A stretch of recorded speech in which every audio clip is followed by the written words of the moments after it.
Hey everyone, my name is Zach. I'm a 23-year-old competitive boulderer from Canada, currently living in Montreal. Welcome back to the COMPCLIMB training series, where I record most of my training, provide in-depth analysis of every session, and just chat about climbing with an emphasis on competition.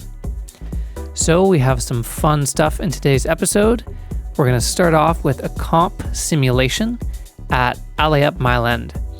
So it has been a while since I've done some comp simulations, and the way that I like to go about training my comp simulations is I won't do them in the off season when we're doing strength building and whatnot.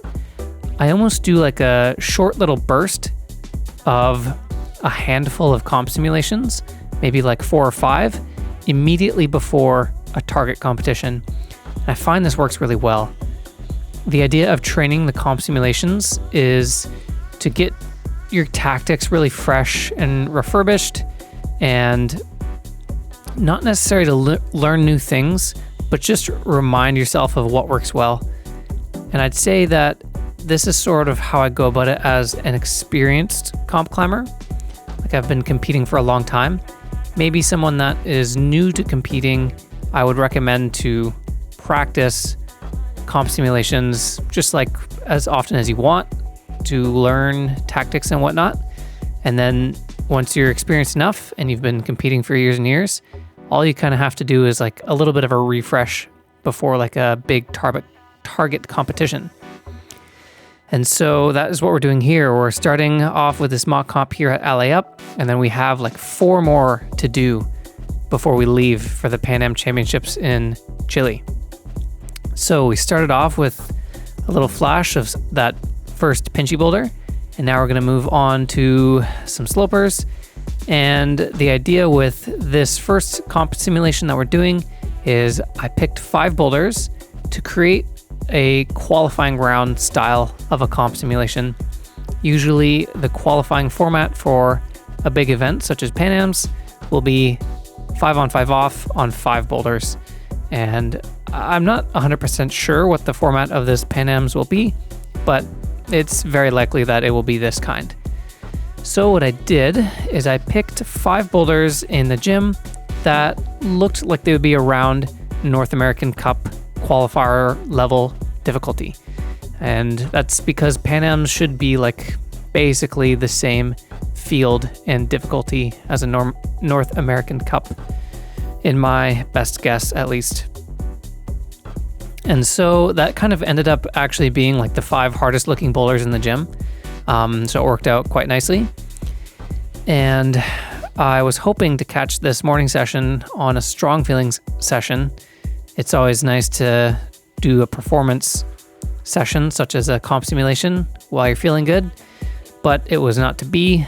Our little streak of good feeling sessions from the last episode ended this morning, and I was actually feeling a bit weak and found my forearms difficult to kind of just engage, but it was actually okay. And the idea with the comp simulation that we're training this morning, and like the upcoming ones that we're doing, is just to get the tactics right and to practice making every correct decision in any scenario. And whether we feel strong or not doesn't really affect our decision making. Maybe we'll be proposed with different decisions that we have to make based on feeling bad or good. And actually what I'm doing right now is an example of one of these decisions. So I fell on the finish hold. No, I didn't, sorry. I fell like halfway up on my first attempt, but that was pretty tiring and pumpy, especially because I didn't have like just the maximal juice this morning.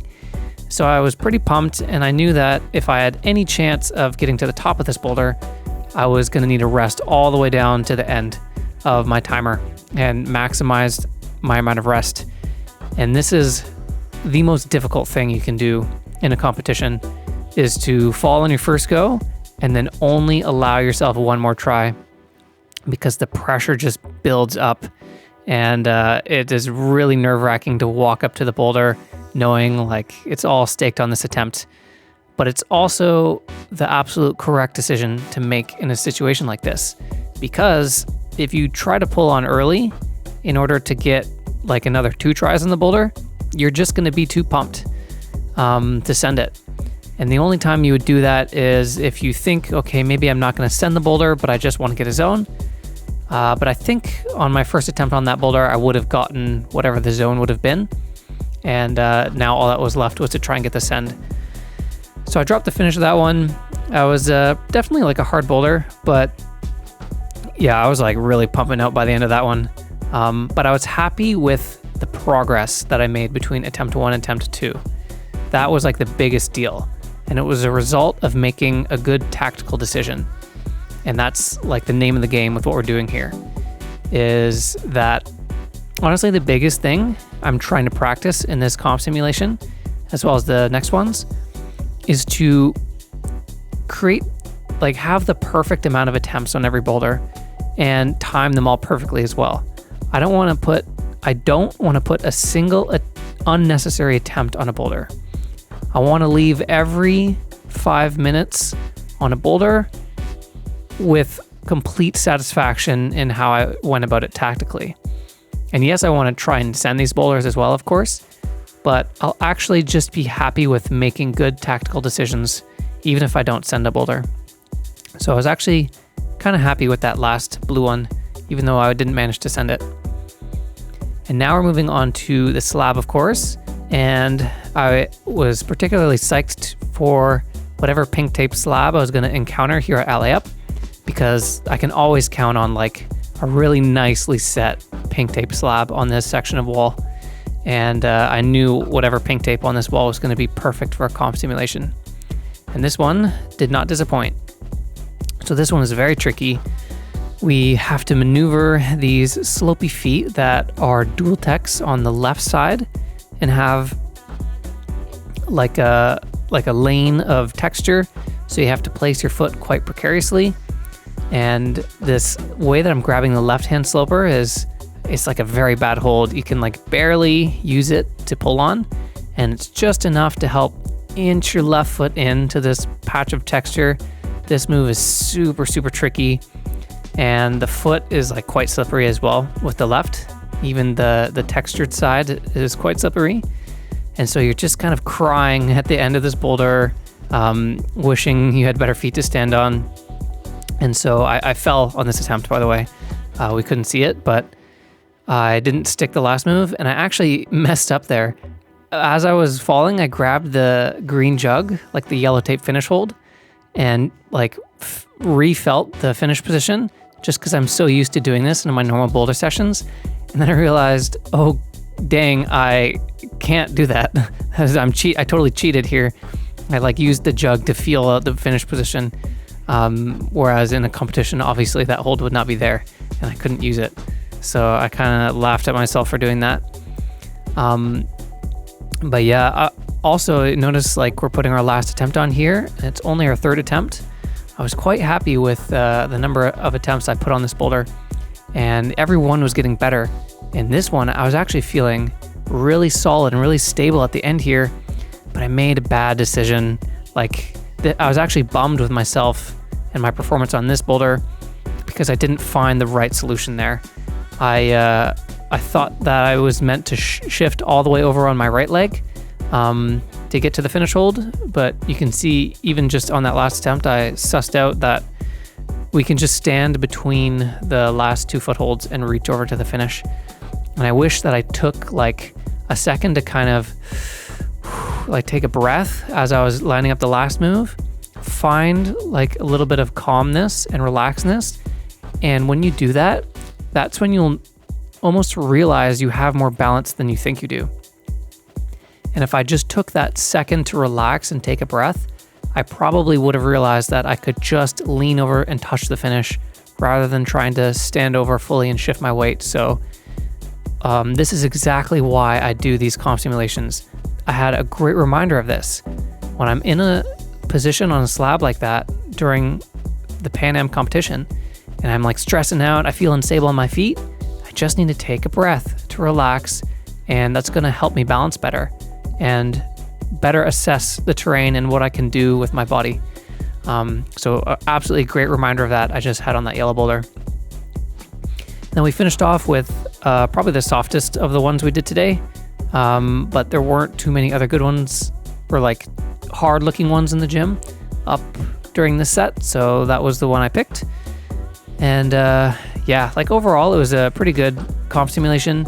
What was it, like 3 flashes, and then the other 2 I didn't top. So a bit of like I was able to really do the boulder or not do the boulder at all.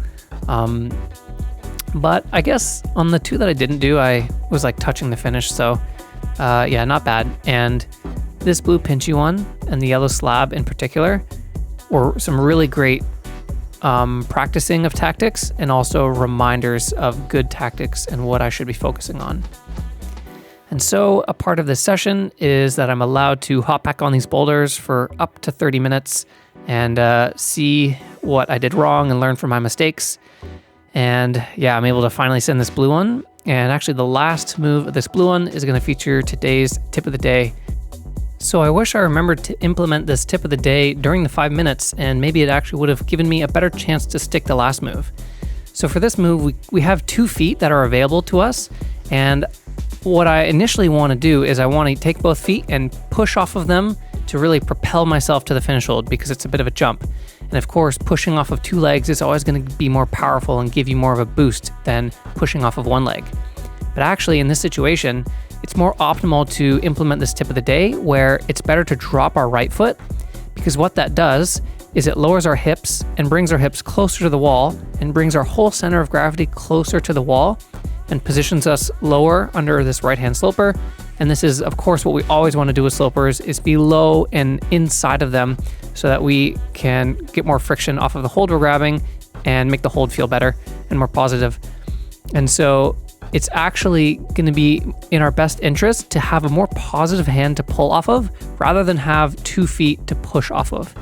Because what the 2 feet pushing does is, because the hold's too bad to pull ourselves into the wall, we can actually push ourselves in the direction that we want to go. We end up pushing ourselves away from the wall and like we have power going in the wrong direction. Whereas if we drop the right foot and actually make the hold that we're grabbing have more purchase off of it, we can pull ourselves in a better direction to actually get our center of gravity moving towards the finish hold.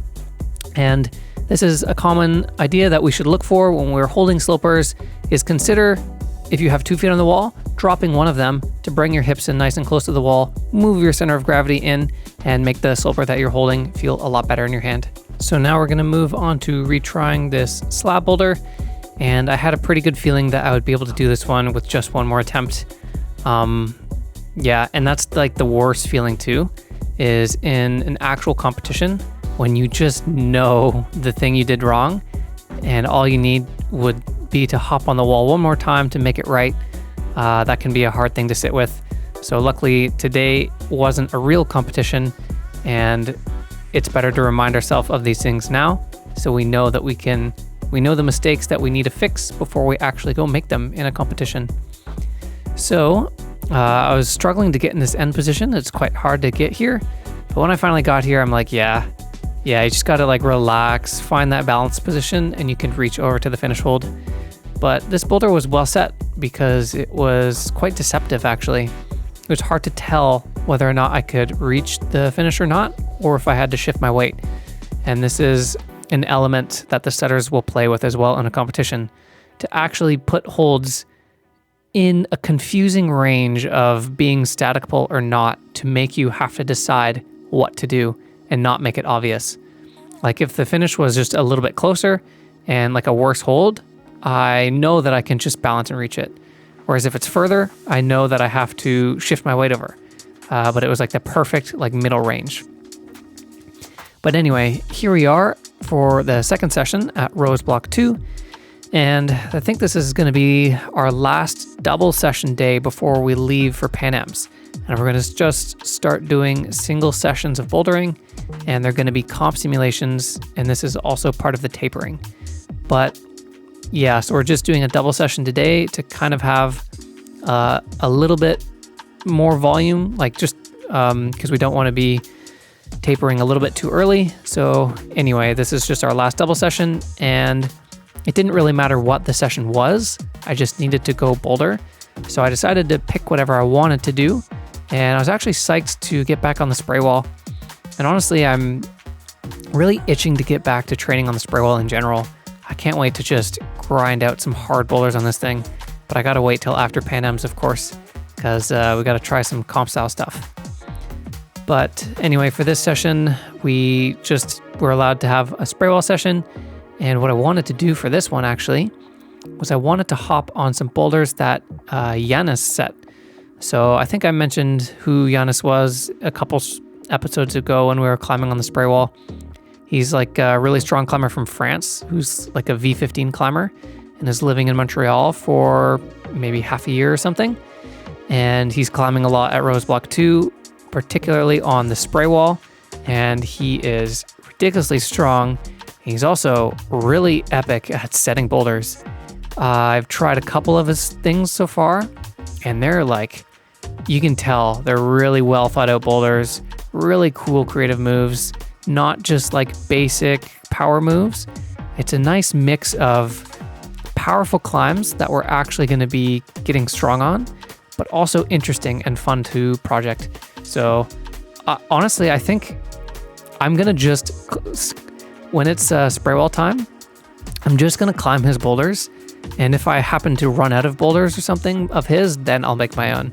But I think I'm going to default to trying Yannis boulders because they're so good. And it actually saves me the forerunning process as well, which is really, really epic. But yeah, this one was a really cool one of his. It was taking me a while to figure out the beta for this. That's the element of trying a spray wall boulder that's not your own. That is interesting. I had to really figure this one out. And so I found this campus move between this blue sloper and this teal pinch, which I kind of surprised myself with it actually going. I didn't realize I'd be able to do this. And then I finally stick this red sloper, and I guess I didn't point this out yet. So the whole time I'm trying this boulder, check this out, I totally was not remembering what the finish hold was.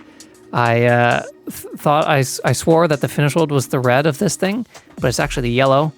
So I did not get a send of that one. I wish I realized that mistake earlier on. So I'll probably have to come back and try this one again and do it for real, because now the last move is like extra big and it's probably quite hard. But yeah, that wraps up this first day of training, and let's jump into the next one. I think we're going to be doing a mock comp at Crux. So here we are at Crux the next day for our next competition simulation. And the first thing I want to mention, which I forgot to do when we were doing our first comp simulation, and this is pretty important, otherwise it can be quite confusing. You'll notice that my timer is consistently starting at 4 minutes and 15 seconds. And this is something that I always do with my comp simulations when I'm by myself. And the reason for this is because when I get to the gym, I have to go pick boulders that are well suited for a comp round, and I have to inherently root read them to decide whether or not they're going to be good. And I'll try and keep the root reading to a minimum. I'll try to just get the gist of it and say, okay, this boulder looks pretty good, and then I'll put it in the round or not. But to compensate for this, what I make sure to do is start my timer at 4 minutes and 15 seconds rather than 5 minutes, because I already have a bit of information.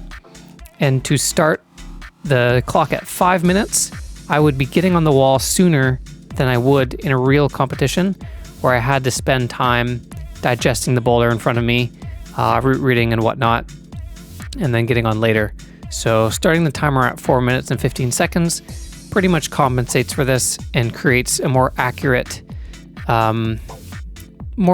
set of time as what I would do in a normal competition. And I find my attempts are paced the same way as I would in a normal competition by starting the timer a bit late like this. And yeah, I definitely recommend to do this as well if you do comp simulations yourself. So we have a 5 boulder round. This one that we're hopping on right now was the one that I was definitely most nervous about, or at least the one that intimidated me the most. This boulder looks quite hard, and the V11 grade at Crux, I always know, is very physically difficult for me and will usually take me quite a few tries to send. But I also got to mention, I was feeling really, really good in this morning session. I was psyched to catch a comp simulation on a really strong feeling session. and I was able to surprise myself with a flash of this boulder. And like for these comp simulations, I do a very thorough warm-up. I make sure that I'm as ready as I can be in any session. And so yeah, you combine a really strong feeling with an extra thorough warm-up and intent for all of these boulders. It's having me perform better on them than I would in a normal gym session. And yeah, so the head setter of this gym, Ali, who's a friend of mine as well, was here setting today, and I got his input and help to pick these boulders for this round.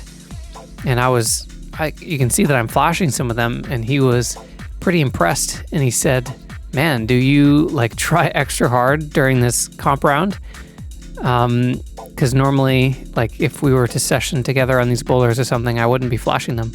And I said to him, "Yes, like absolutely.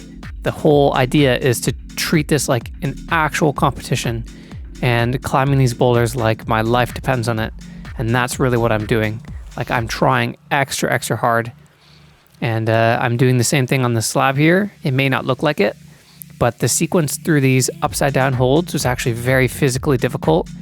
And I'm like pumping out in my calves at this point. And it was really difficult to try and balance for this finish.